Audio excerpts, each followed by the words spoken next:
Leadership Development Plan by Jessica Spur. You'll have to excuse me if I have any background noise here, but I do have 7 dogs, 7 cats, chickens, ducks, and goats, and sometimes they make noise.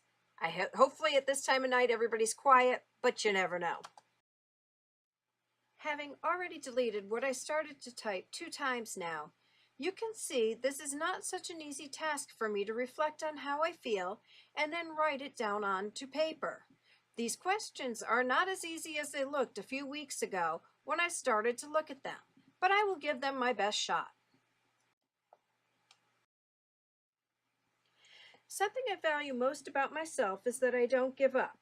Way back when I just turned 30, I did give up. I had lost both my parents and life was so tough on my own.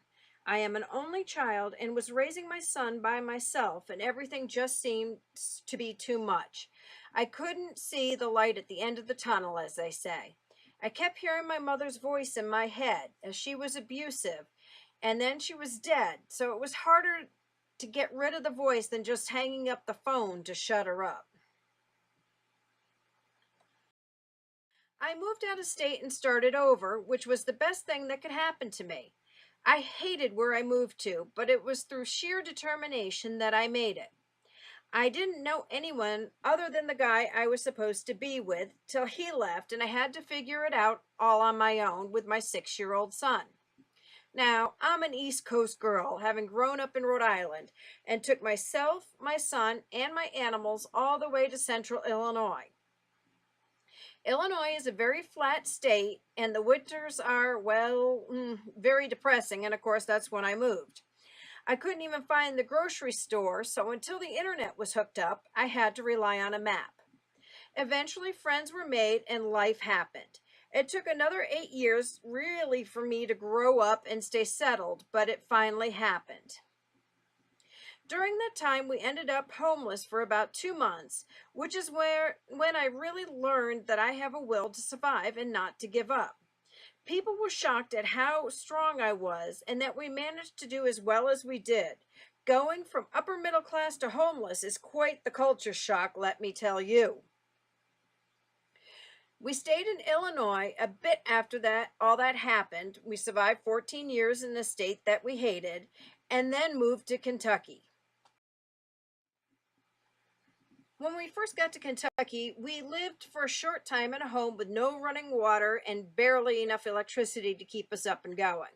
I learned I really can do without and survive. I found ways to do things that many wouldn't even begin to understand. We had barrels around the gutters to collect water. I would bring water in so I could do dishes and had places to go where I could bathe. We used the barreled water from outside for the toilets and even recycled the dishwater for that use as well. Talk about feeling like a major upgrade when we moved to the farm. We actually had heat, electric, and running water. It was such a blessing to finally feel like we were home. I have never felt peace like I have since I have moved here. I have made some of the best friends I have ever had, and it feels like I finally belong somewhere. People have told me in the past that I handle pressure well, fight for what I believe in, am giving, a good listener, and have a very funny, sarcastic side to me, which is hard to show you in the short time we have had together, but I am sure it has come out here and there in my discussion posts, which helps to put people at ease because it helps make them laugh. I live the best of my ability, and this reflects in my values. I give what I can to help others, and I treat people the way I want to be treated. Yeah, I know that sounds kind of cliche, but it is true for me. I have been the person that didn't fit in or the person who wasn't like everyone else, so had to find my way and tend to help others in the same boat. My goals are ever changing. As I have gotten older, things change for me. I have different dreams and aspirations that I had when I was in my 20s. In fact, after talking to the Career Development Office today, my goals are changing yet again to maybe changing some things in my major to reflect some classes I am interested in. It is a work in progress, like my life in general. My learning goals are also changing. I found that my passion for psychology has not gone away any in the years that have passed. I am loving the courses that hone in on this, whether from the business aspect to this class, which is more focused on me. I may be adding a minor to my learning path so that I can do what is required for the degree that work is paying for, but also adding some courses that I really want to go more into. It is something we just started looking into today, so I'll be developing more over time. What I'm afraid of or concerned about are the math classes I have to take. This has always been a weak part of myself, and I'm going to have to take statistics, which is a course that I already struggled with in my teens going to college, along with trying to pronounce the silly thing. And I am sure it's going to be a much bigger challenge now. I also have two accounting classes, and those I am not as afraid of, but they are still there.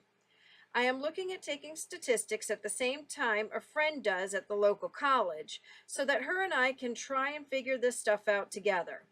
I have different resources than she does, so together we might get through this course with a decent grade. I don't honestly know when my goals for education will be complete.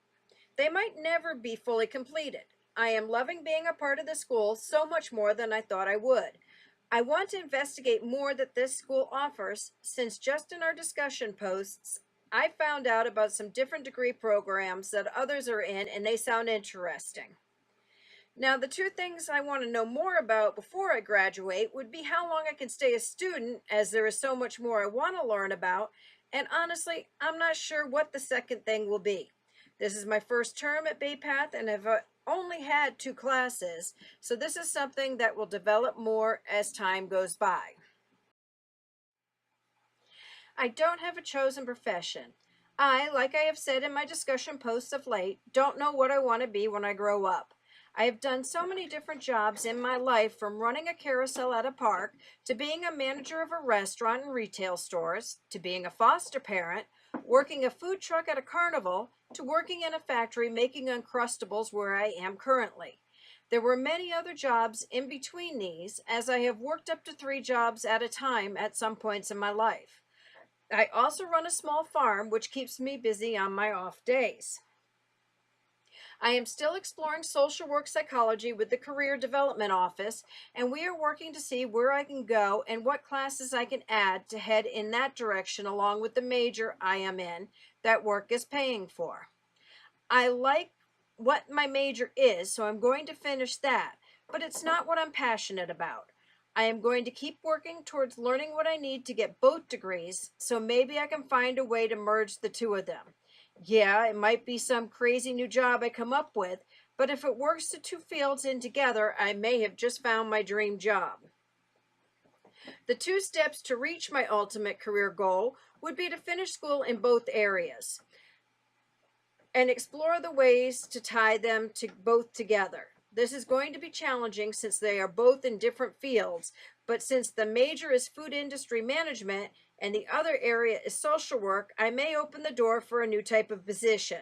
Who knows where these two interests will take me? In terms of the interdependent world we come from, I can't say I'm very glad that my son is an adult while I'm trying to go through school. It's not to say that I won't be bringing a foster child in during my time at school, but with him around to help me, it won't fall just on me. I also know that due to the amount that work is willing to pay for each year for classes, I will be missing some terms here, and this will be happening mostly during the summertime, so it will not add to my spring-summer stress of getting the garden in and maintaining it. It actually works out perfectly with my lifestyle.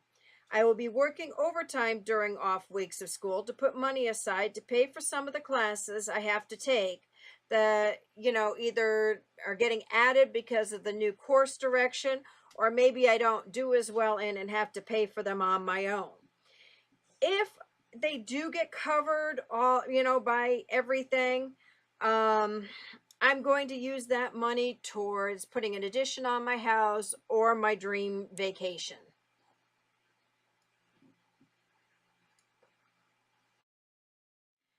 Another thing I work on here and there is photography.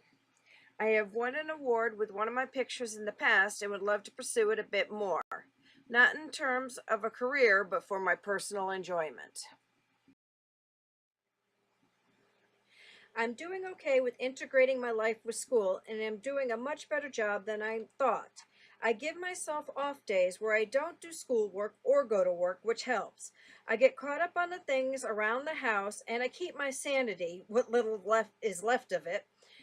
I started this right when school started. Having been to college a few times before, I knew what I had to do to be able to keep my life rolling along. I also learned that two classes is too much, as I cannot focus enough time on them, so I'm dropping down to one at a time. This is happening next term, and I feel such a relief already. My definition of leadership goes off in many different directions. It is hard to come up with just one way to define it. I guess, to simplify it down, is someone who is in charge of their own life or destiny. They could be running a household successfully, to running a business, or running a classroom. It doesn't have to be something major or noticed by everyone. In fact, I like quiet leaders that do it in a positive way, in such a way you don't even notice it is happening.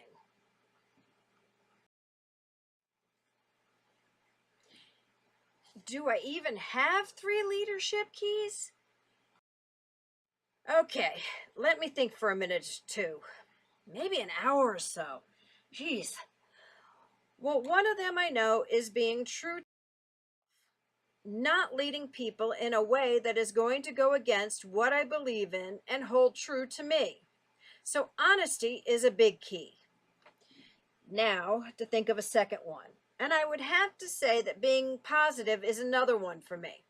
I know that when a leader is negative all the time, it drags everyone down with them. Now for the third key. I'm going to quote John Quincy Adams here. If your actions inspire others to dream more, learn more, do more, and become more, you are a leader. So, in other words, I want to inspire others. These keys are important to my success simply because they are important to me. I don't think of myself as a woman leader, just more as a woman who leads. I am me. People have accepted me as a leader due to my being fair, honest, and helping people achieve their dreams. It is more of who I am than what my gender is. No, I don't see myself as having a role in advancing the status of women leaders. I see myself as just showing people how to follow their dreams and never being too old to do it.